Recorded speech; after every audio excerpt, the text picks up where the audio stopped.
Welcome to My Decadent Life. My name is Jennifer. Thank you so much for being here today. This is a quick, simple video, but it has a purpose. I think it's important to talk about powdering our foundation. People have so many different opinions on this, and I think that there is definitely a time and a place where we need to powder our face, and in my profession as a hairdresser, that is definitely one of them. So if you're curious to see how I like to apply my powder, then go ahead and keep watching. It's going to be quick and easy and to the point. Okay, so I have my cream blush from Honest Beauty on now.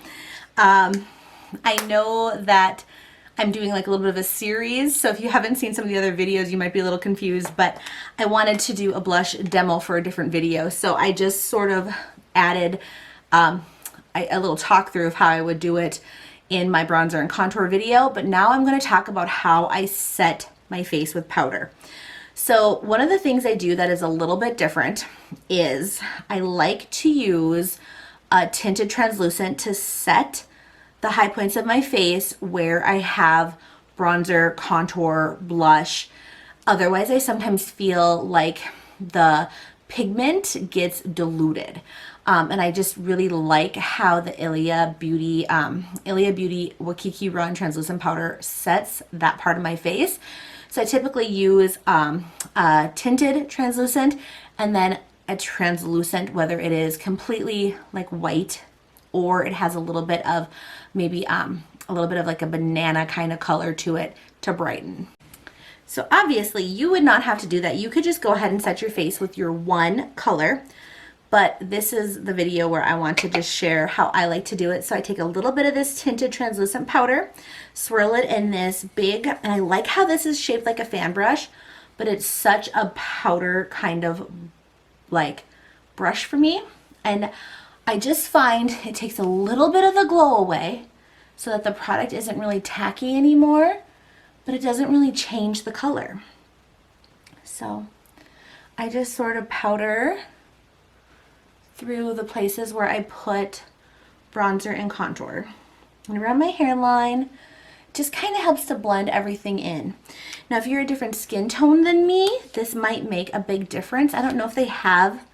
Do they have like a couple other levels of this? I wish I knew off the top of my head. I will check and I'll link it down below if they do. But of course, everybody can always use, you know, just whatever their favorite powder is. And I'm just taking my concealer sponge that I use, just making sure that I'm not going to set the under eye creases that may have set in. I'm going to take this tiny Sonia Kashuk brush. I think these are discontinued. But this brush works really well for this. And I just swirl a little bit of powder. I don't want a lot. And I just go ahead and gently set right under my eye. I definitely, as I'm getting older, find that less is more for powder, but I definitely like to still be powdered. And I like to take this in, make sure again, I don't have any creasing, and especially that big wrinkle in my forehead. And take this little brush and just sort of set those areas as well. And then if I really want to powder everything, because perhaps I'm going to work, and when I go to work I just feel like everything will stick to my face if I don't powder everything, I'll take a little bit more powder, but I'll take like a bigger kind of fluffier brush, something like this, and sometimes I'll even use a different powder for this. So I might grab my Bite Beauty powder, which has a little bit more of that yellow undertone, or the Thrive Cosmetics also has a little bit more of that yellow undertone, but I'll just gently set the rest, and so gently, but enough just to take any edge of stickiness off my face.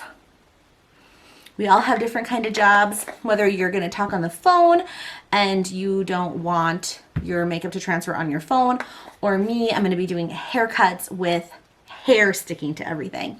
So that is how I like to set my complexion.